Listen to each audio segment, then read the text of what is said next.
Kita baru saja menyaksikan pantomim Saudaraku dengan jujur unlimited power. Kuasa yang tidak terbatas, tidak lain daripada kuasa Tuhan Yesus. Kuasa Allah Bapa di sorga, Bapa kita dalam nama Yesus. Saudaraku, tidak terbatas kuasanya.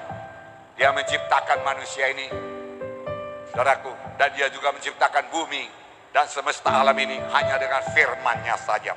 Dia katakan jadi. Tidak ada kuasa yang seperti itu. Hanya menjadikan manusia dia bentuk dari lembut abu tanah, saudaraku.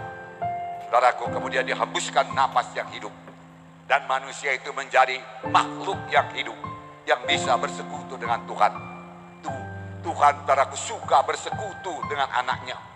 Kerap kali Tuhan datang, saudaraku, dan berkata-kata dengan Adam dan Hawa, saudaraku. Hanya setan tidak senang manusia ini bersekutu dengan Tuhan.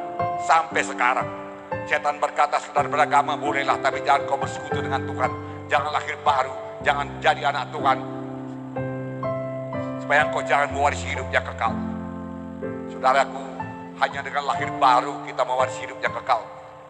Setelah kita lahir baru kita bisa bersekutu dengan Tuhan.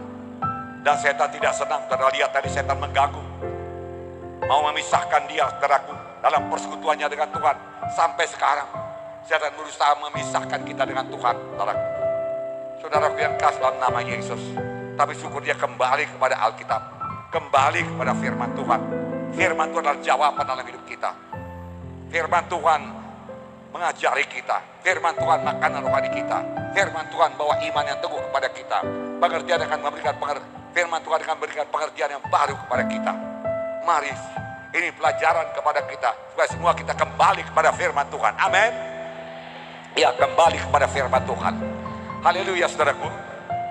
Saudara, Tuhan telah memberikan kuasa kepada setiap anak-anaknya untuk mengusirkan setan dalam nama Yesus. Saudara mau mengusir setan dalam nama Yesus? Saudara pasti bisa, amin. Bisa. Amin. Tepuk tangannya meriah, saudaraku. Haleluya. Tuhan mau menyelamatkan kita semua pada malam ini.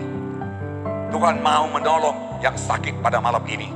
Malam ini juga Tuhan masih mengundang, marilah kamu sekalian yang letih, lelah, dan beban berat, aku memberi sentosa kepadamu. Aku memberi kelegaan kepadamu. Saudaraku, Tuhan mengundang kita pada malam ini. Datang pada Yesus, saudaraku. Bukan letih lesu karena bekerja berat di dunia ini, tapi letih lesu jiwa kita. Malam ini saya juga mau bertanya kepada saudara, apakah jiwa saudara sudah lahir baru, sudah bertemu dengan Tuhan Yesus? Atau apakah jiwa saudara letih lesu karena beban penyakit yang tidak sembuh-sembuh? Karena persoalan keuangan, persoalan keluarga, banyak lagi persoalan dunia ini yang bisa menimpa jiwa saudara hingga letih lesu. Yesus memberikan kelegaan kepada saudara. Yesus punya jalan keluar dari persoalan saudara.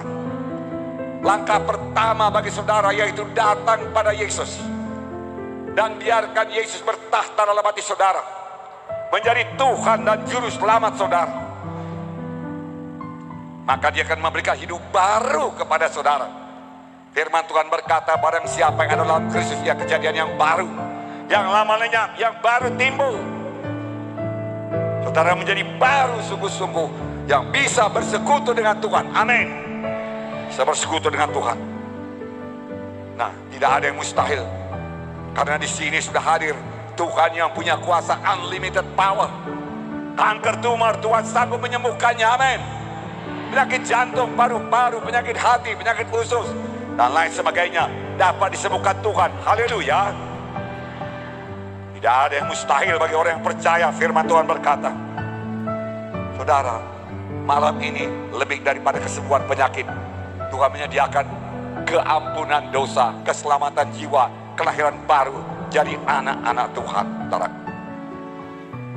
Rahmat kemurahan Tuhan, anugerah Tuhan seperti sungai yang mengalir dari tahta Allah, mengalir kepada gerejanya yang hidup, bahkan kepada kita di sini, untuk menyembuhkan, untuk mengobatkan kita, untuk menjadikan kita kejadian yang baru. Mujizatnya masih tersedia pada malam ini. Bukalah hati saudara.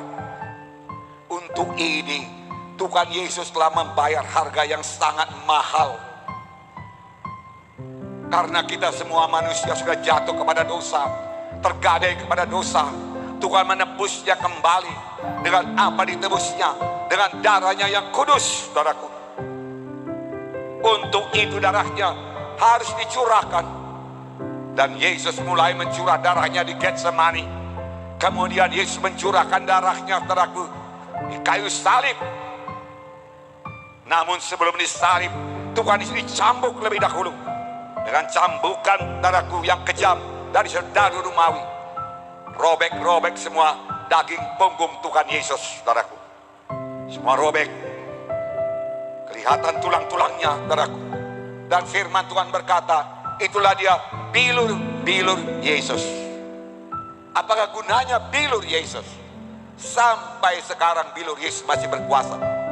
Bilur-bilur Yesus gunanya untuk menyembuhkan penyakit saudara.